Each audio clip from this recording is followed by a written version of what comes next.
আজকে ইলেকশন কমিশনের তরফ থেকে যে চিঠি এসেছে তাতে মুখ্য সচিবকে আগামীকাল 5টার মধ্যে দেখা করতে হবে।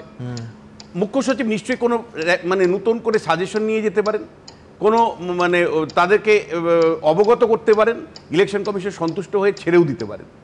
দ্বিতীয় যেটা প্রপোজিশন আছে, যেটা সম্ভাবনা আছে, সেটা ইলেকশন কমিশন অসন্তুষ্ট হয়ে পরিষ্কার বললেন যে আপনাকে আরও 24 ঘন্টা দিচ্ছি, তার মধ্য দিয়ে সমস্ত যে আদেশগুলো পালন করতে হবে।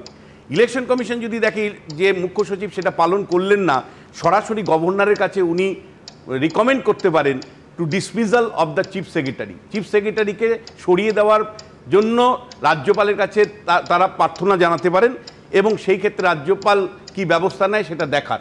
এবং একই সাথে ইলেকশন কমিশনের কাছে আরেকটা অপশন আছে, হলো সুপ্রিম কোর্টে গিয়ে মহামান্য আদালতের কাছে রাখা যে হুজুর আমাদের আইনের পরিধি এই আছে, তার উপর ভিত্তি করে আমরা রাজ্য সরকারকে আদেশ দিয়েছিলাম, সেটা তারা পালন করেনি, আপনারা জুডিশিয়ালি ডাইরেকশন দিন, সেটার সম্ভাবনাও আছে।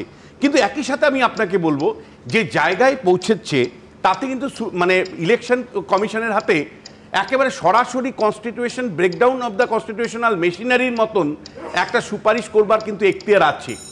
ইলেকশন কমিশন সরাসরি রাষ্ট্রপতির কাছে দায়বদ্ধ, তারা সরাসরি রাষ্ট্রপতির কাছে এই কথা বলতে পারে যে আমরা নির্বাচন পরিচালনা করার মতন অবস্থায় নেই পশ্চিমবাংলায়, ফলে এখানে 356 নম্বর ধারা জারি করা হোক, অর্থাৎ রাষ্ট্রপতি শাসন জারি করা হোক। এবং একই সাথে সেটা হলেও এটা কিন্তু জুডিশিয়াল রিভিউ তার আন্ডারে আমি বলছি জুডিশিয়াল রিভিউ আন্ডারে পাস করবে, কারণ এসআর মুম্বাই মামলায় যে রিয়ারেস্ট অফ দ্য রিয়ারেস্ট কেসে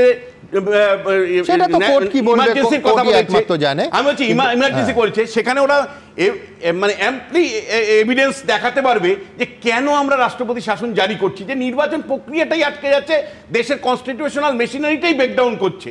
এবং একই সাথে আপনাকে বলছি এইভাবে যদি আবার নির্বাচনের তালিকা তৈরি করতে করতে সময় লাগে, কারণ নির্বাচন পরিচালনা করবার জন্য একটা তালিকা দরকার, সেই তালিকাটাই যদি প্রস্তুত না হয়, ভোটার তালিকা প্রস্তুত না হয়, তাহলে অটোমেটিক্যালি ভোট পিছিয়ে যাবে এবং তাতে রাষ্ট্রপতি শাসন অটোমেটিক্যালি আসবে।